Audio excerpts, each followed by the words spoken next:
No matter what your real estate investing strategy is, Your Home Options has the experience and systems in place for you to cash in with real estate.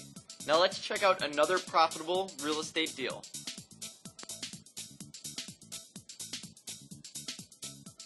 Good old 408 St. Matthew.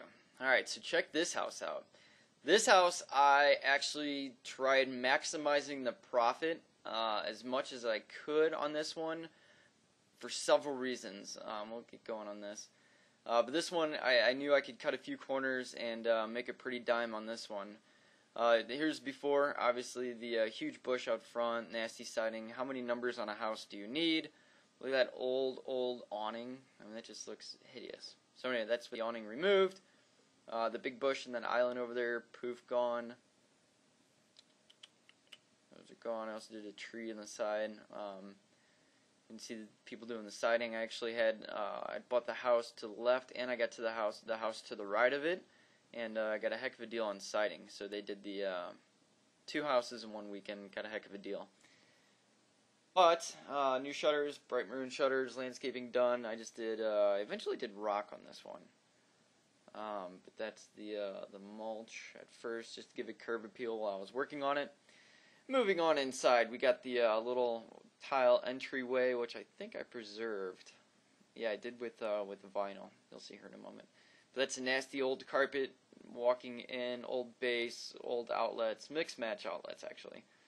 But what I do is I come in there, do obviously suede brown carpeting with bright white faceplate switches, outlets, 3/4 inch base for trim. I actually trimmed that section going into the kitchen and living room out.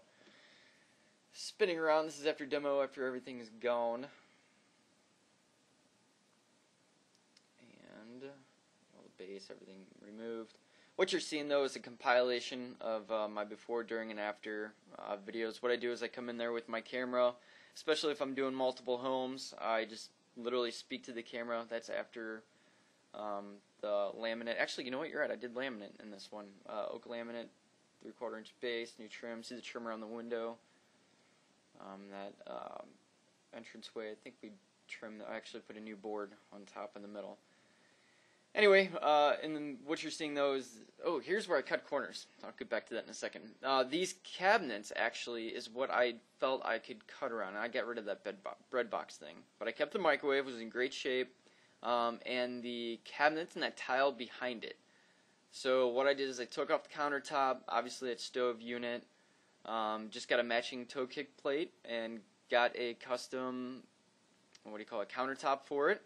And I was good to go. New double sink, obviously fixtures. I already had a dishwasher, so the electric was there. I just added a garbage disposal. And that's it with the stove ripped out. Actually, that whole piece gets removed. But anyhow, and I painted that tile behind it and salvaged those cabinets. So we're actually very great shape. I just had them super clean, scrubbed down, grease and just nastiness. Cleaned up all the drywall, wiped down behind it, just to give it that fresh cleanness. Anyway, with these videos, what I do is I walk in there before and after they're done working. Going back to that, that's all the siding from the 2 houses, kept it in the garage. That got a new exterior door too. But anyway, I take these videos and I create my scopes, my inventory of stuff, measurements. I collect everything in one big sweep. Plus it's nice to give my investors updates, city inspections, what have you. It's kind of like an insurance policy. That's after the countertop, new stove, sink, everything, dishwasher put in. Moving down the hall. See the old pine doors, old pine trim. Oldness, gone. It's in the closet. I put in new pre-hung 6-panel doors, brushed nickel hardware. This is after demo. And that's before the light fixture and doorbell. Gotta have a doorbell. And fire smoke detectors. Anyway, laminate down the hall. I put carpet in the bedrooms. That's what I did. The suede brown carpet. With contrast on the flat antique white paint walls, bright white, base doors trim. Anyhow, going in the bathroom here, you can see all that nasty tiles, even eroding the drywall behind the toilet and shower. Softening overhang, just gross. So it's fun to go in there with a hammer, bash everything out. Start with a clean slate. You can get in there, see the plumbing, make sure the plumbing stacks are in great condition. These homes do not have shutoff valves, so it's good to turn the shutoff valves while the drywall is exposed, test the pressure, test the water, make sure no holes in the stack create a foul stench.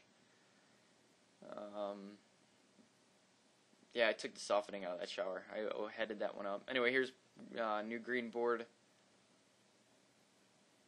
Everything's clean and new. Obviously, it's before it's taped in mud. Didn't have a problem with the drain. I do bring plumbers in there though to cable out the drain system again, so I don't have any unforeseen problems.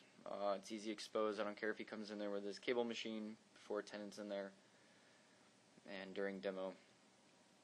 Again, I have no foreseen problems. Everything's so systematic on a checklist. I don't miss a beat.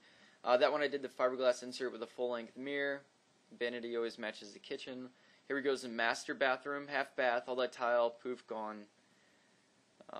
These poor people didn't even have a way to plug stuff in, so I installed a GFI on the wall. None of the bathrooms had GFIs. They had to plug stuff in the light fixture.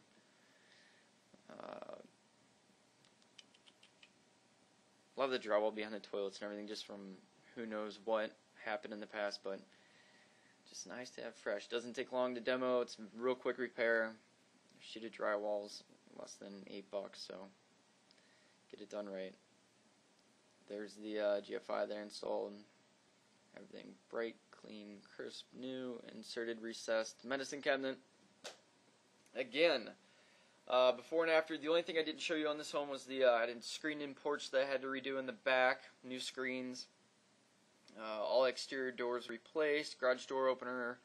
Actually worked on this one. I just, I think I fixed that myself during demo. The recoil going up and back and down, I adjust the settings, but garage door opener was even in the kitchen when we bought it, so I'm trying to think, anything else crazy with this house, top of my head. Don't think we missed anything. But 408 St. Matthew, yeah, and this one, that's right, I tried maximizing the budget by keeping the kitchen cabinets. HVAC was great. I had the furnace, heat exchanger, O2 sensor, and blower cleaned out. Yes, I did do a water heater. Again, over time, calcium buildup, just better to have new there. Obviously, the AC recharged. But that is everything. That is including the inspection fee, the fridge for a tenant, because we ended up renting this one out. That is everything, A to Z, said and done, tenant ready. We bought it for $53,126 after closing costs. Everything was black and white, signed on the dotted line. Aftermarket value, no, I'm sorry, total cost, yeah, that adds up to $74,700, close to $75,000. Aftermarket value $122,000 with one-car garage, screen-in porch, fenced-in yard. After the selling costs are paid, you could have made a potential profit of $39,900. However, my investor wanted to hold this for tax purposes for a year, 12 months, lease her out before we sell it. Again, everything's brand new. What's a year going to hurt after a little paint? So here we go, monthly rent, renting that out, primo $995, and we are making a return on investment of 16% over the $75,000. Not too bad for a maintenance-free investment home, everything brand new. Tenants are happy, investors happy. And if you want to be happy as a real estate investor as well, head on over to Cash In With Real Estate, get a hold of me, check out the homes that just magically appear from all my marketing to motivated sellers. And you can have a profitable experience as well.